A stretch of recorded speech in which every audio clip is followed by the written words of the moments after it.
Hey everyone, happy Tuesday. Hope you had a great day.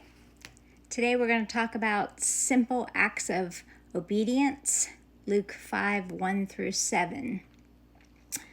Obeying God in small matters can bring blessings to many people. Today's passage vividly illustrates this principle.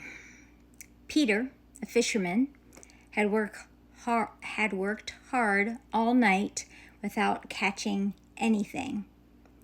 He was on the shore washing his nets when Jesus asked to use his boat as a platform for which to address the crowd on the beach.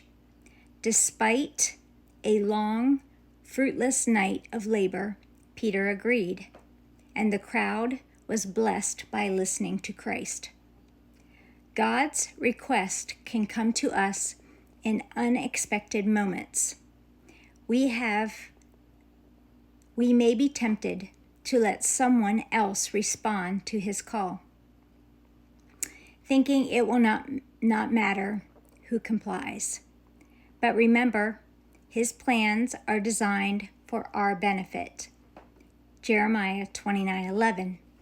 Later, Jesus made a second request to move the boat into deeper waters and let down the nets. Peter said the night's work had been completely fruitless, yet he did as Christ asked, and in his cooperation resulted much fruit, meaning fish. The disciples didn't obey in order to be rewarded, yet that is precisely what happened. His simple acts of compliance led to greater opportunities for service and occasions for abundant blessings. Let's commit to carrying out the Lord's instructions in matters both small and great, trusting that he will bring good from every act of obedience. Have you seen the video where I tried to repost it, but when it said it was, I forget what they call it. Anyway, people look like they're homeless and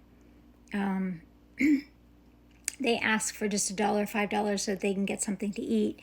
And, people pass them by, but the one person that gives them $5 and then the guy ends up giving them $1,000 or $5,000. Or there's the guy that goes into the grocery store and there's elderly people buying groceries and he sneaks up behind him and taps his credit card and pays for their whole cart of groceries. I don't know how you guys are. I mean, sometimes if I'm in the McDonald's drive-thru and I look in my rearview mirror and I see, a mom with a carload of kids, or I see an elderly couple behind me, I pay for the car behind me. One time I remember I had a young girl and she goes, "You want to pay for the car behind you?" And I said, "Yeah, I want to pay for my order and I want to pay for the car behind me." And she goes, "Nobody's ever done that before." I said, "Well, it's called paying it forward." I said, "Sometimes the people in the car will pay for the car behind them and it continues." I said, and sometimes not. I said, it's just a random act of kindness. I said, and sometimes if I'm at the grocery store, and I see somebody in one of those electric buggies and they're trying to reach something on the shelf, I ask if I can help. Or an older person trying to get their groceries in the car. Just little things, So many people walk by people that might need help without even asking. It doesn't hurt to ask. Just my thoughts for today. Hope you have a great rest of your day, and I'll see you tomorrow.